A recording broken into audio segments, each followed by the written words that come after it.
Welcome to episode 2 of Mineral Wealth, powered by Wall Street Silver, Pickaxe, and SDC, and the No CBDC movement. Again, we have our market strategist, Mr. David Stein, and today we have a brief PowerPoint, but we'll probably wander off task a little bit, and we're leaving room at the end to sort of segue into the why gold and silver argument. So David, this is your show too, and please just jump in. Yeah, absolutely. I'm just doing some research right now because I know what we're going to talk about. So I'm ready. Okay, good.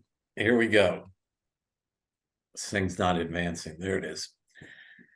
So this is our intro to investing, even though there's so much business acumen amongst the apes. They are, in most cases, superior to me. I just happen to have the computer today. But I want to talk about the sort of environment we're in, where people usually traditionally park their money, and maybe where there's some risk in those sort of realms. What do you think of this chart? Sort of basic, but it's kind of, I don't think I've ever seen a news story about it here domestically. What about it up in Canada? Not mainstream for sure. I mean, it's been, I guess that first vertical line was the credit crisis, right? Back in 2009, I guess. And it's really fundamentally changed how governments, I think, react to crises and add liquidity into the system as sort of a first pass fire hose to solve any problem that may come about. And here we're seeing it. I mean, the numbers here are staggering in terms of numbers. I mean, you're almost tempted to now think about it more in terms of percentage, which also would be alarming, by the way. I mean, you can see it's almost gone up 8x, right, in just the last 10, 13 years or so, 14 years. So yeah, but anyway, nevertheless, it's a scary and amazing chart. Yeah, and I do need to credit Nick Giambruno of Financial Underground, but he does a great job of breaking down what's going on, and he's sort of a ghostwriter for a few pretty popular gold and silver people. So props to you, Nick. Thank you. Now, people used to think that real estate would be a safe play, and I just wanted to sort of thinking. So we're going to look at other ways, other asset classes, and then segue into gold. This is just showing. Do you have a narrative on this one, David? This screen? Yeah, I think talking about real estate is a really good way to just introduce the whole investing universe to people, because it's something that affects most of us, or many of us, is obviously buying a home, where we live, whether we're renting or buying, all those. It's a major life decision that a lot of us make, and it sort of segues us into the world of investing anyway, whether we like it or not. We basically had this kind of golden era of this reaffirming cycle of low interest rates and increasing housing prices in certainly in the major markets in Canada, US as well. We had that for pretty much most of this century, from the early 2000s to recently. And I think it really created this sense of complacency that, if you do anything, just park your money in a house, buy a second house, buy a third house, a vacation rental, whatever.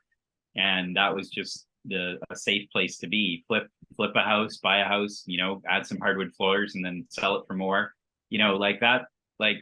Just think about how ingrained that has been in our culture for the last 20 years. And honestly, that's all ending right now. And it's going to be slow, but when we look at mortgage rates, it's not a no-brainer now. when you're looking at how much interest you've got to pay to finance a home, and then that spills into inventory. It spills into the actual price itself, and we have not had a real crisis yet since inflation, since rates have been high, right? And then that's and I don't hope anybody ever has to go through a crisis, but these things do happen. And when you've got high interest rates and some kind of other external financial crisis happening, like we did with the credit crisis in 2009, that's when people become forced sellers of homes. And that's bad, because then they're dropping the price by 100,000, 200,000 just to get out of it, because they just need some cash, right? And we're not there, but that's definitely a risk out there. Yeah, great points. And it also reminds me, in the States here, where people have always thought of their home tapping that equity as a casino, and that, now we're seeing that window could be closing. I think these follow-up slides you may have covered, but that's quite a jump. I mean, I've just seen things that are just so unnatural.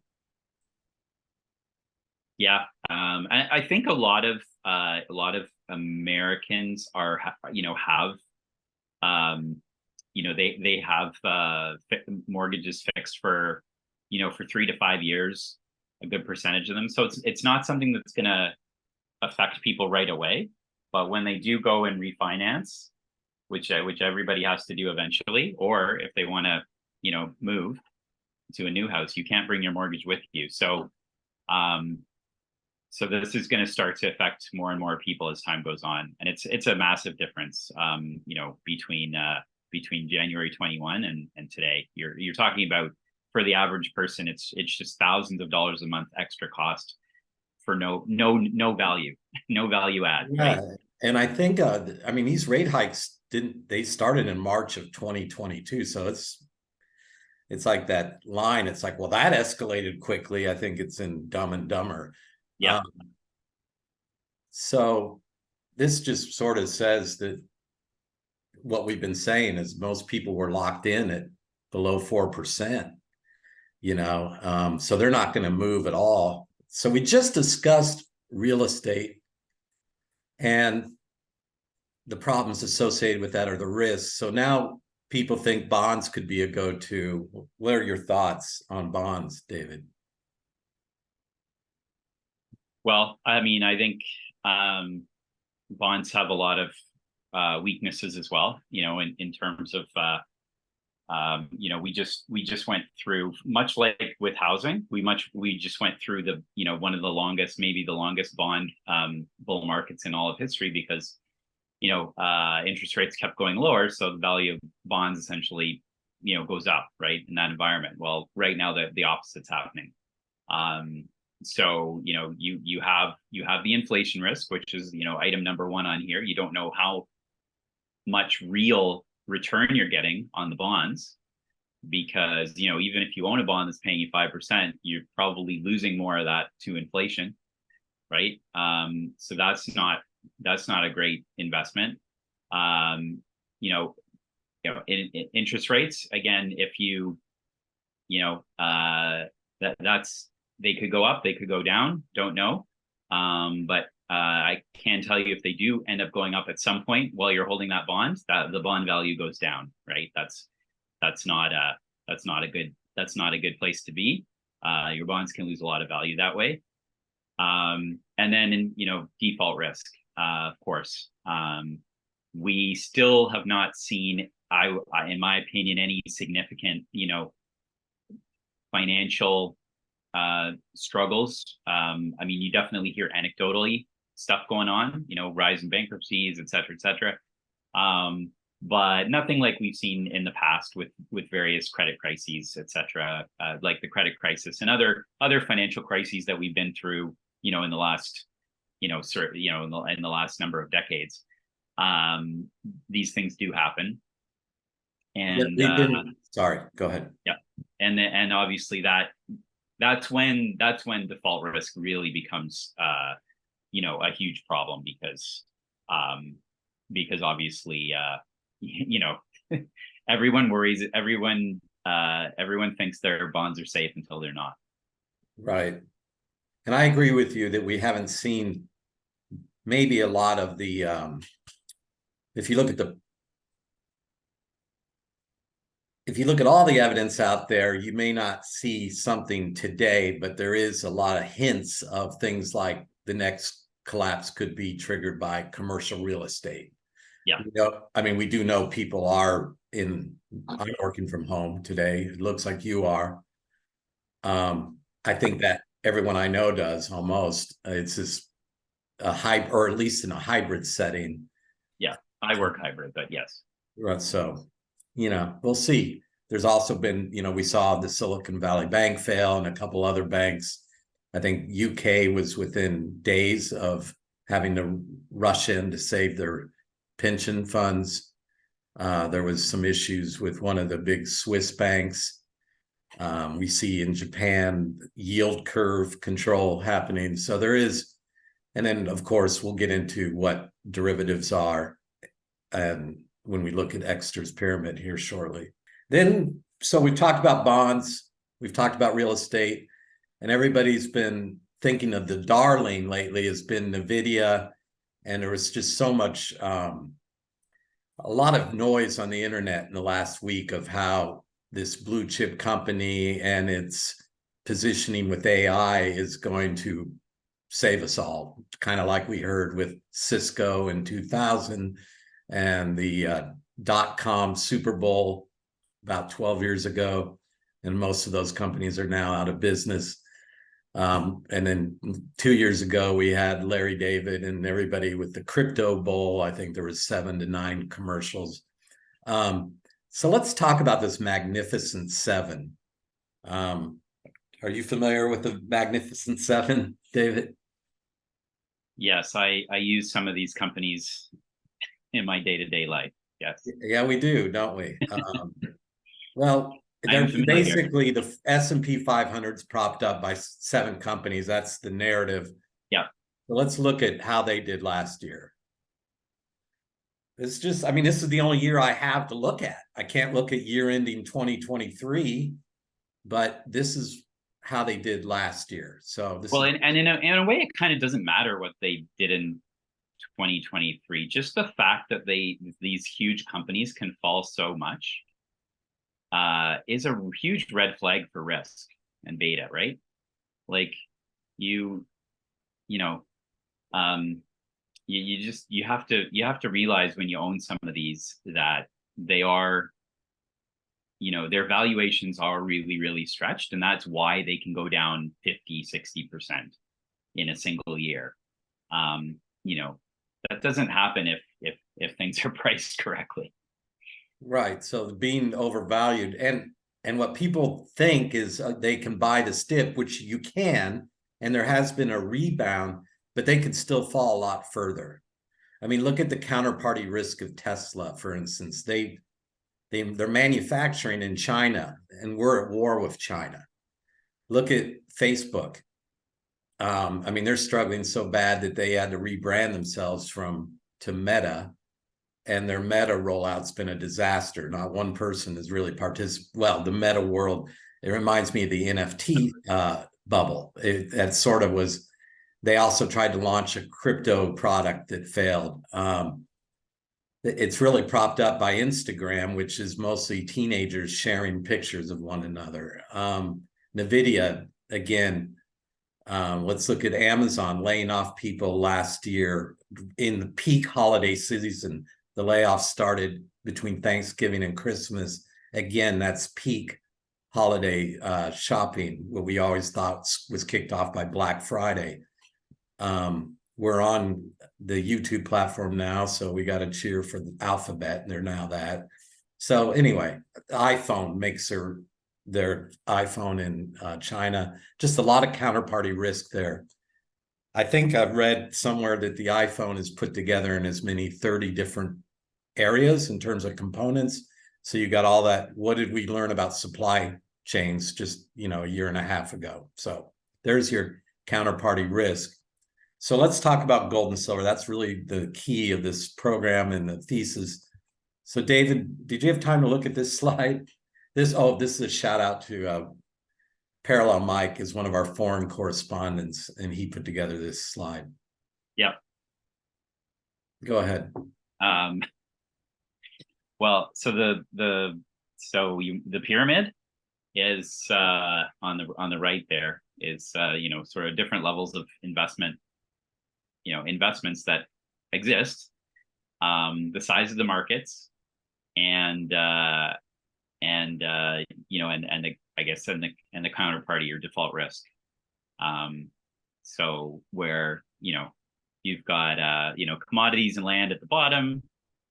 If you own them, you own them. Your risk is minimal, not zero, but it's minimal. But those markets are very small in terms of actual dollars going into them. So I think what it tells you, and of course gold, there's no default risk. With that, zero counterparty risk, gold and silver, very small markets in terms of the dollar value that exists there today.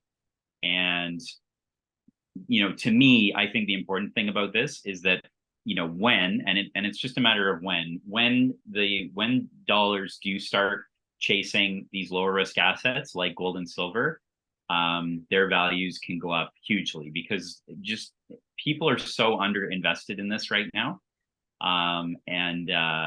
It doesn't take much of a change in allocation for gold and silver to go up by 50% or 100% in value.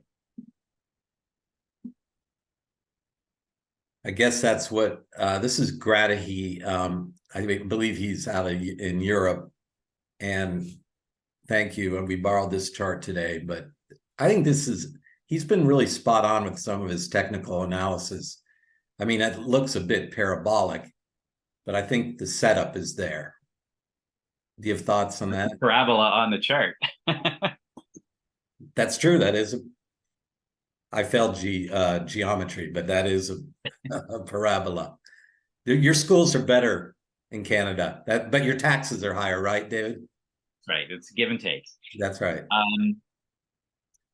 Yeah, I mean, it's definitely interesting to look at these kinds of charts, and this is also a logarithmic chart. Actually, if you actually look at the numbers on the right there, you can see they are getting closer and closer together each $100 increment. So this is a log chart, and if you project that up higher in the next bull run, I guess the third bull phase, because it's been consolidating for how many years is that? That's that's like 10 years or 13 years, I think, going back to 2010 or 11.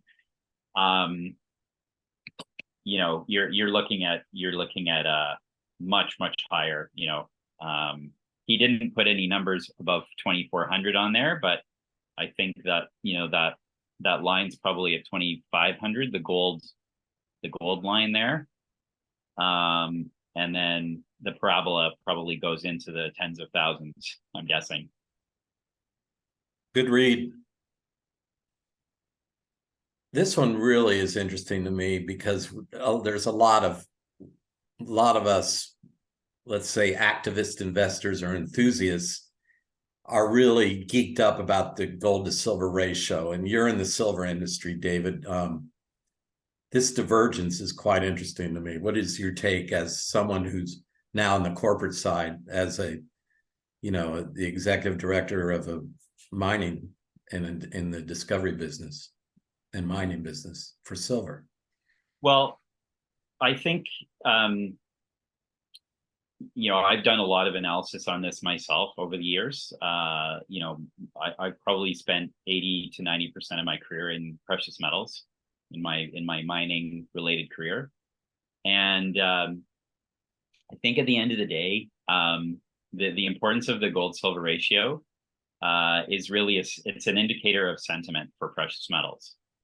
So the worse the sentiment is, the higher the gold silver ratio is going to be. So when it hit 120 back, that was in the credit crisis, that was a very that was a low in terms of the sentiment.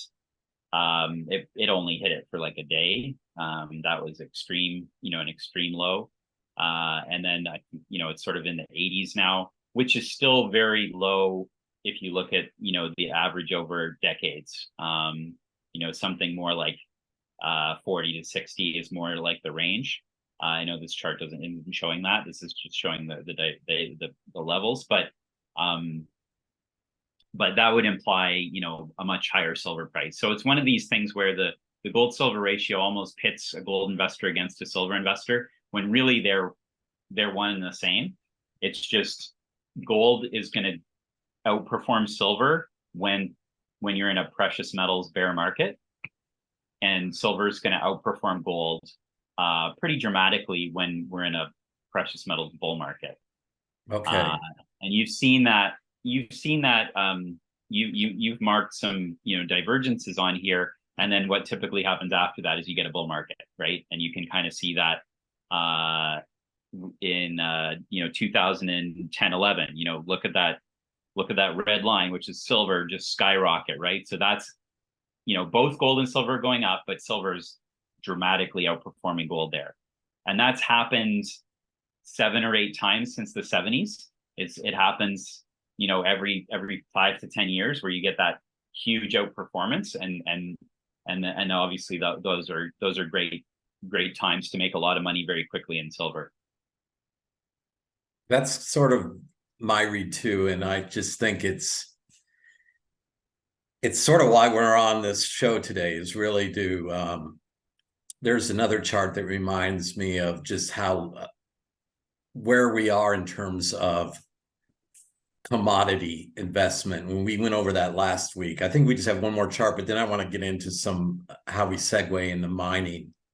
Okay, so we looked at real estate, we looked at bonds, we looked at the S&P 500, and then we looked at Exter's pyramid. So I think the question that most of our subscribers would have is perhaps how stacking and mining should be divided. Like, how would you, I hate the word portfolio, just in terms of allocation, is there some sort of formula you use, David, or is it?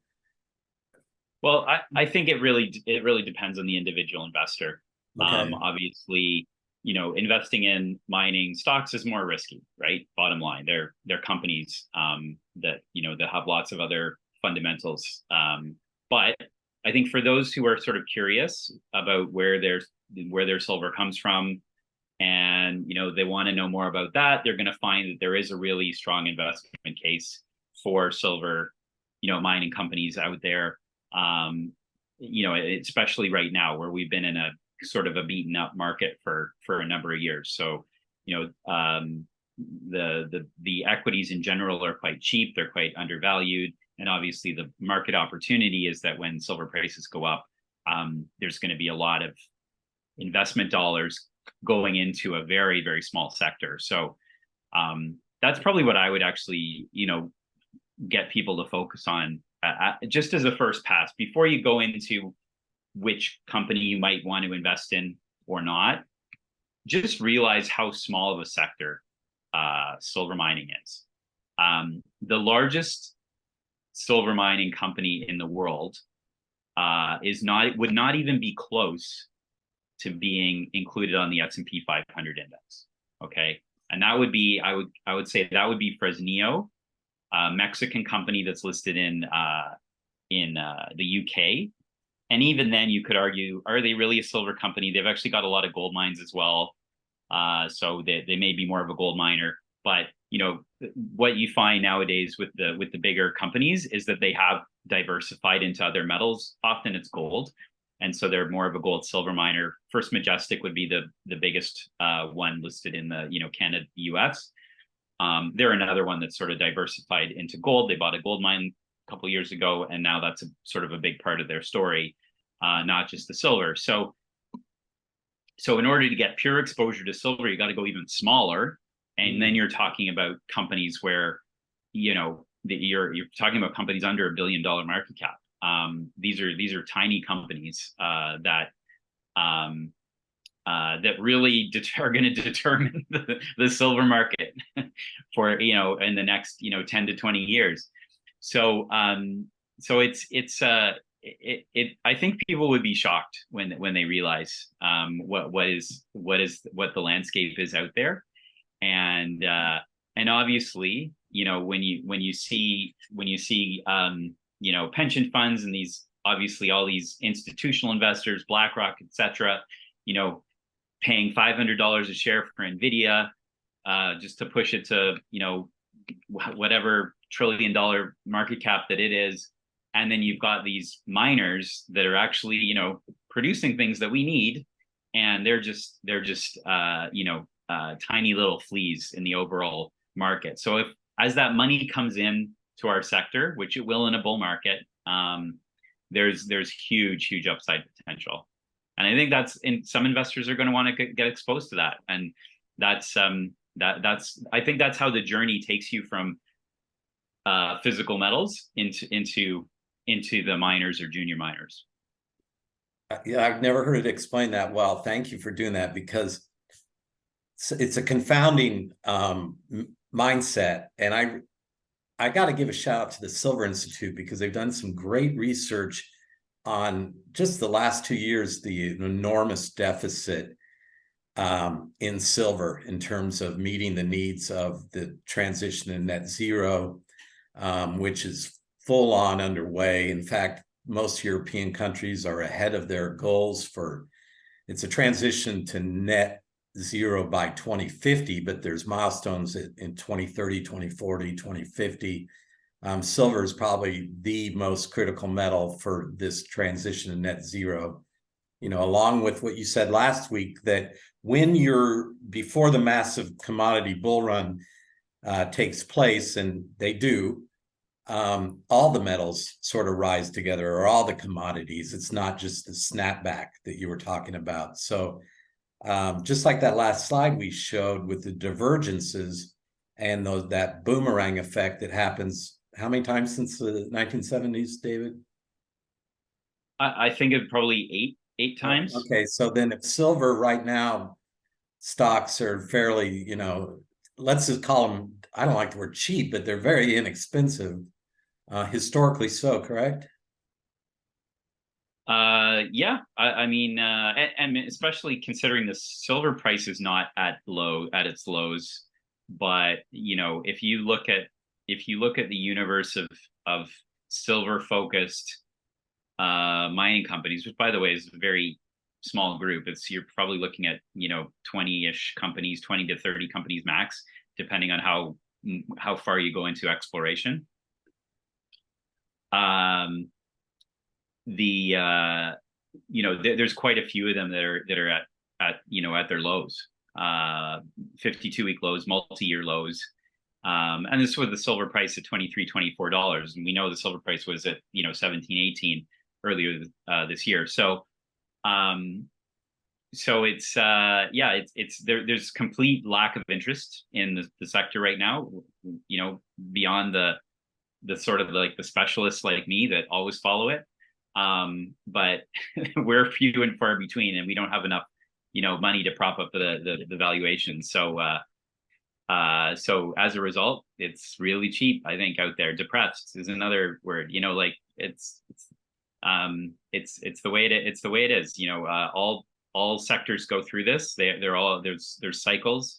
And we just happen to be at a low here for the silver junior silver miner sector. Okay, let's end on that summary. I think it